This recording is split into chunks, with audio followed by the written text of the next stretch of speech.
In today's video, I would like to put forth a theory about Antarctica that I've never heard anyone talk about. I will warn you, it is a little bit out there, and it's going to take some out-of-the-box thinking. So stick with me on this.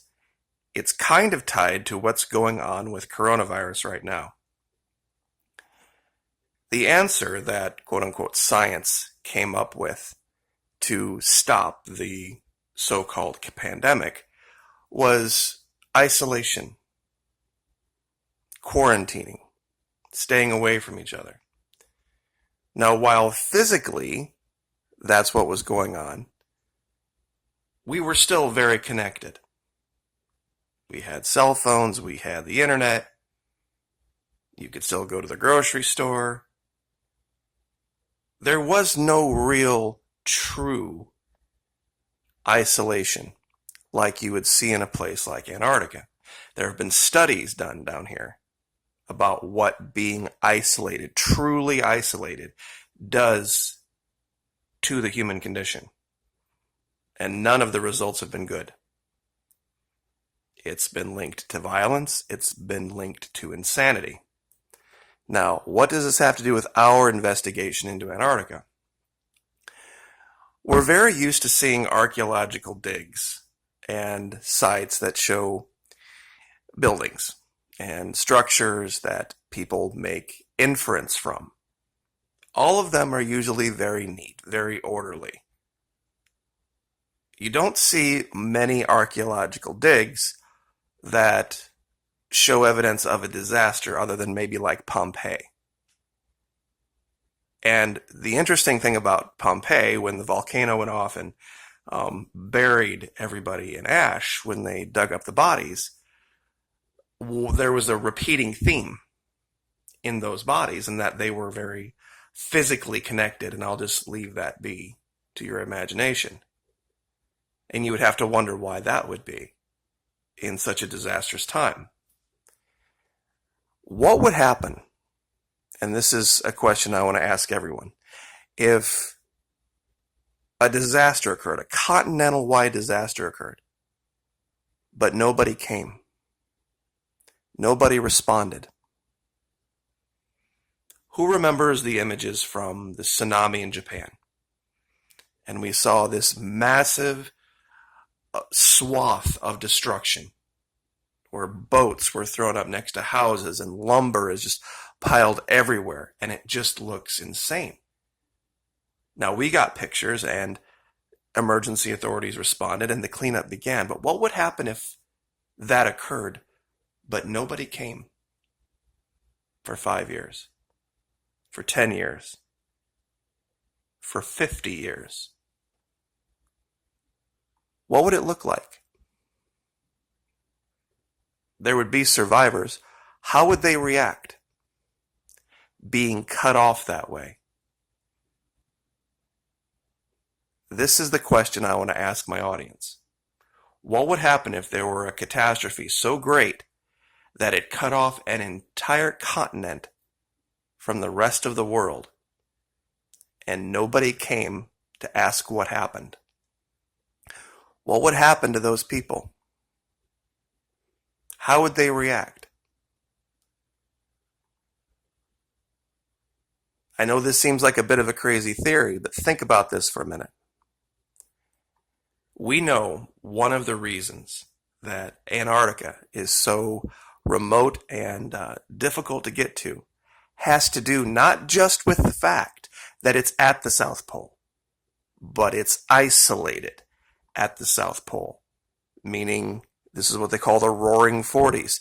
The oceans around here that surround it are incredibly dangerous and hard to navigate. Some months ago, I did an expose on how the maps changed, and not thousands of years ago, hundreds of years ago, between the tip of South America and the Antarctic Peninsula.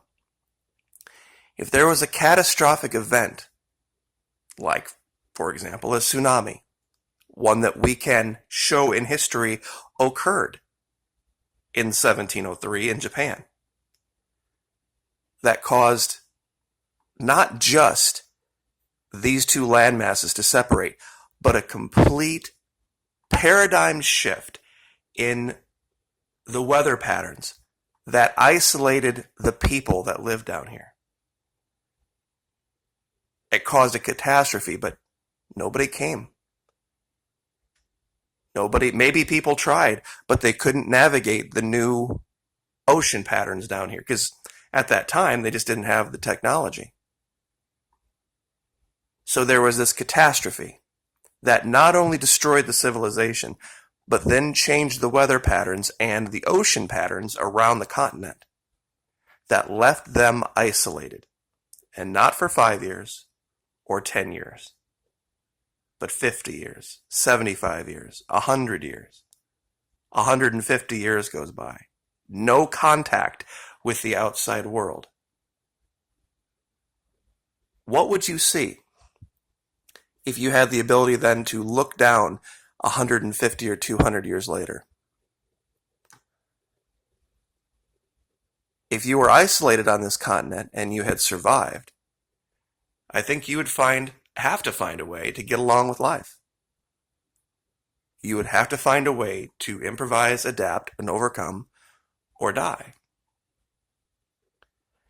And when we look at images like this, initially when I first looked over here, I saw stairways. Just ways of getting around and moving from terrace to terrace. But then you look closer, and you see the remnants of something. You see the remnants of what might have been an ancient and incredible civilization that was destroyed, but then became isolated. Truly isolated. What would happen to the people? I think they would be angry. I think they would be resentful. And when you have a culture that completely changes the way it sees the rest of the world based on this isolation, maybe they didn't have the ability to understand that nobody could get to them. I always wonder that sometimes when there's these disasters and people are trapped in buildings when they collapse and they wonder down there, does anybody know I'm down here? Is anybody even trying to find me? What if that went on for decades, a century or more? Those that lived, those that survived, those that had to adapt would have done so amongst wreckage, because there would have been no real way to fix it, would there? You would just have to work around it. And there would be things that you would walk around like ships parked on top of buildings. It wouldn't be high on your list of things to do that day to get that ship off the top of that building. Food, water, shelter, survival. So as we look at different things in Antarctica, and we see things that kind of, perhaps, might look like something that was created, but also not, I wonder if that's what we're looking at. And I wonder also sometimes if there's a culture down there that has built up this societal resentment to outside culture, because they felt like at one time they were part of a global community and then they were abandoned. And regardless of whether that's right or not, once that gets ingrained and once that gets taught, and it's 2 generations, 3 generations, 4 generations down the road, no one is going to go back and ask questions. Was this really the right way of doing things? Is this the right way of living? They're just going to go with what history has taught them. We're a victim of our own history right now. They are rewriting the narrative of COVID-19 right in front of our eyes, and no one is seeing it. For example, let me go back to this real quick. This is from The Hill. Coronavirus started infecting people globally late last year. First U.S. COVID death occurred in early February. And this was in San Francisco. Everybody's like, this started in New York. This started in New York. Oh, no, it didn't. It started in San Francisco. There are people out there, there's one particular channel that I discuss this with every now and then. And I'm like, how can you make this allegation that a virus moved from east to west, started in New York and then went to New Jersey and then went to Maryland and then went to Indiana? And it didn't. Viruses don't move that way. They don't move that way. And now we see actual facts that back that up. It was in San Francisco way before it was in New York. Meaning, why didn't it ravage San Francisco? Nobody was social distancing in January in San Francisco. Were they? Why did it devastate New York and had nothing to do with the arrival of the virus? It had nothing to do with the arrival of the virus. Now, I know this is a strange thing to dovetail with an Antarctica video, but it's the same idea. It's the exact same idea of history being rewritten and people just looking at things on their face and not digging deeper, not thinking outside the box.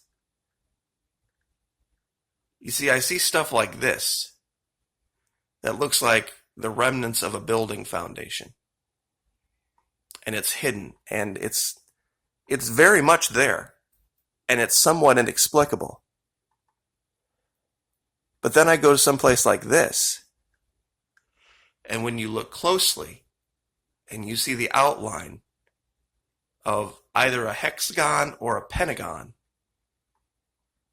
and it's surrounded, of course, by wind, ice, rock, and snow, but there's something there that's not either wind, ice, rock, or snow. You would have to wonder, is there a culture that survived? Is there a civilization? What happened? Could we just be looking at this melting event, starting to uncover the wreckage of what happened hundreds of years ago, and these people having to adapt to the new weather paradigm, to the inability to leave Antarctica because of the roaring 40s, so to speak? Who remembers the story with, the Tom Hanks movie where he was surrounded on the island by all these waves coming in and he couldn't get out until he found the piece of the bathtub that, or shower stall or whatever it was that he used as a sail to get up over the waves.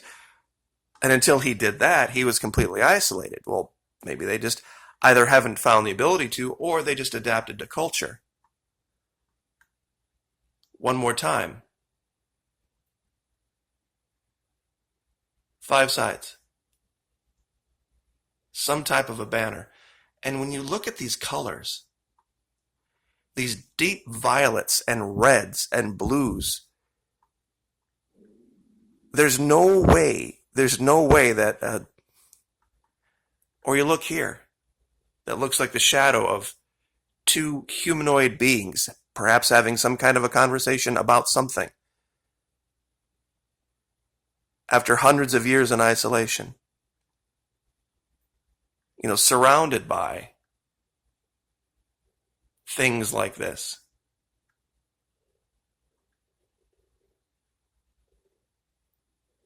You really do have to wonder.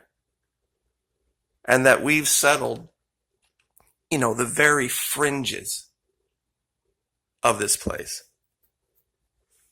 And we can only travel there certain months out of the year.